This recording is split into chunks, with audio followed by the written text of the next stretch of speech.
Today's video we are going to discuss about rules and alerts in SharePoint library or list. So this will work on both list and libraries.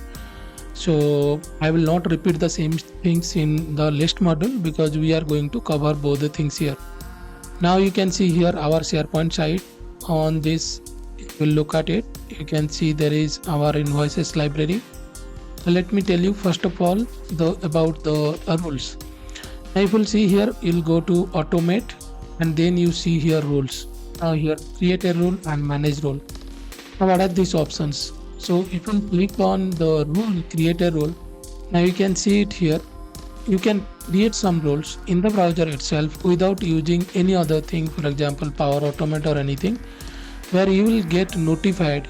So for example, I want, let's say there is a column, and if you want any changes happen to that column, then I should get notified.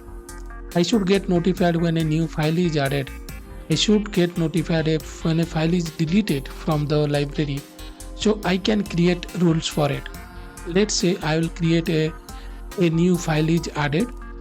What exactly you want to do it here? When a new file is added, send an email to an email address.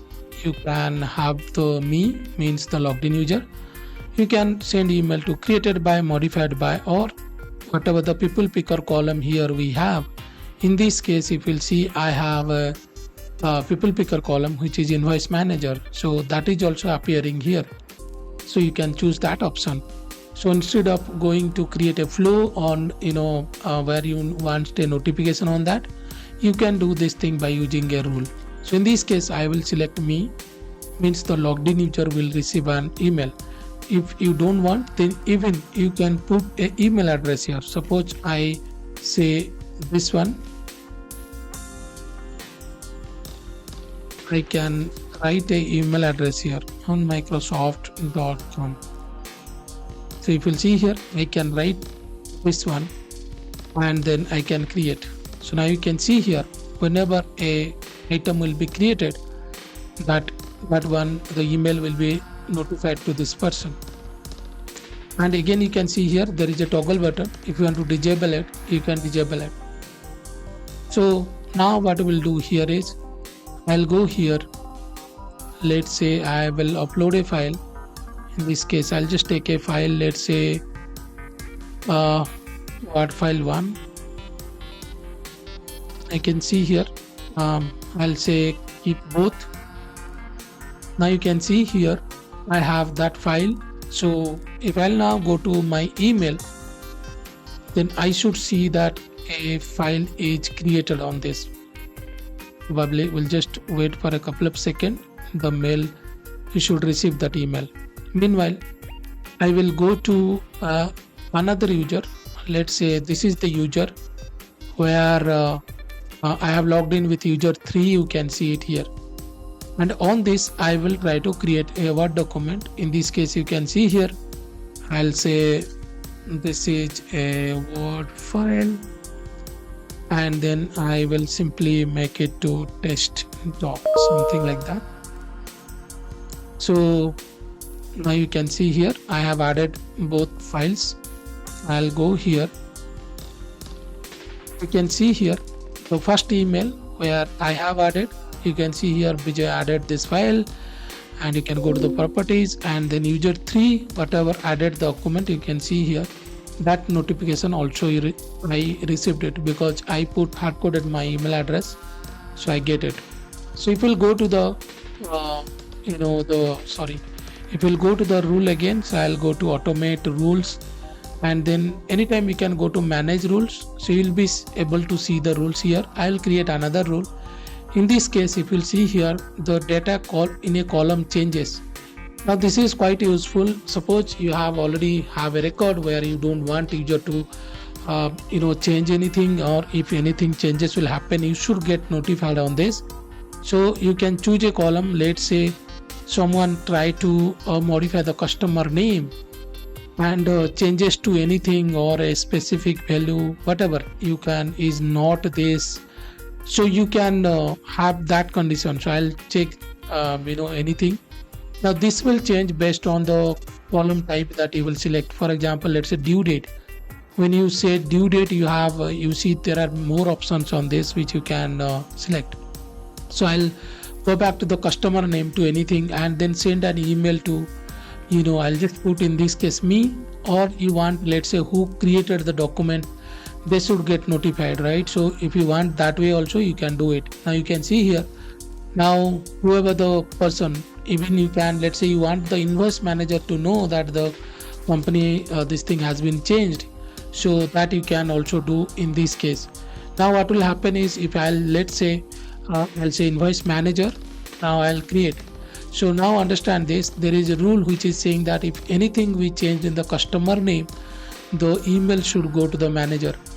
Now I'll just close this. Now if you look at it here, let me go to the other user, the 3 user, and in this case I will just go to a document where I am the invoice manager. You can see this one, the first document, this one, and you can see in this one the company name is LLK Limited, something like this item. I will edit this properties here. I'll go here and then I can change the properties here. Suppose the company name I change to KKL. Now you can see here I changed it and I saved it. It is auto saved. Now you can see here, and if you'll see, the manager here in this case is the invoice manager is me.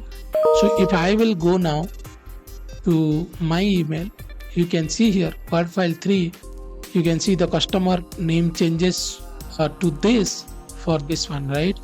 So you can be able to see the changes without using any other automation tool or something. That's just a rule, and you can have more rules. I think you can add up to 15 rules on it, right? So you can do that.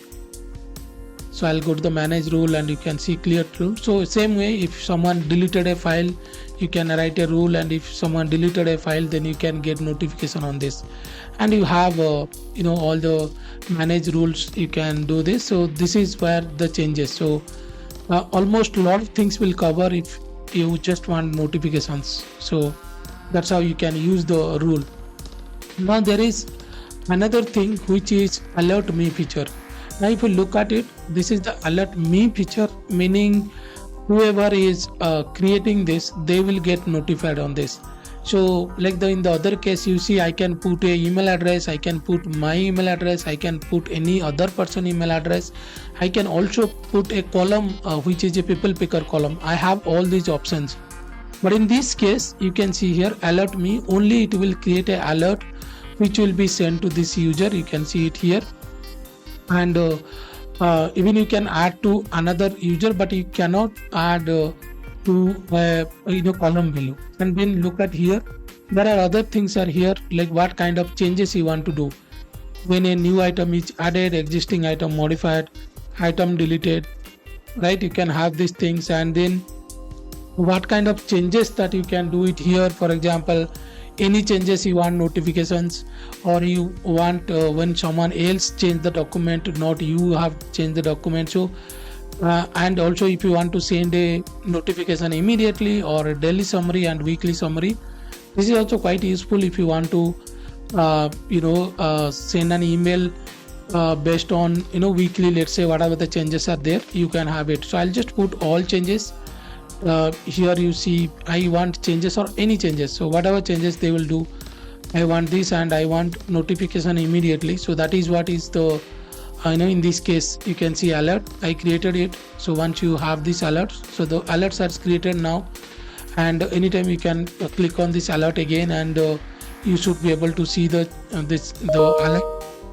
So this is one way of creating an alert. And now I will go anything, I'll do the changes, right? I'll go to here, I'll change some properties. Let's say I change the status to overdue and the cash to, let's say, bank transfer. So I did these 2 changes, and in this case what will happen now is I should get an email on this. Now you can see here, okay, first thing is I got an email saying that the alert has been created on this, and the other one is you can see the changes. Now you see title, we didn't do any changes. Invoice number we have done changes, customer name we have not done anything, like status we have done from paid to overdue, and document method class we have done it, right? So, and then this one. So these are the changes because of the rule. So I think we received one. So now you see here, like this is how you can get the notification on this. So the alert feature also very useful when you want to create an alert for a for a library or for a particular document also. Now let's say this test documents or test invoice document, let's say this document, I want, if any changes should happen in this, then I should receive an email. So you can see here alert me, and in this case you see here invoice library, this is the document name. If any changes will happen to this document, then of course I will get notified on this. I'll change any changes, send notification immediately. I'll click on OK. Now if you see here, you will receive two notifications because we have our previous alert is there, and then anything we change to this document, laptop invoice document, I should be able to get a email on this, right? So this is how you can also do the the alerts for a particular document. So that's how you can use alert me feature.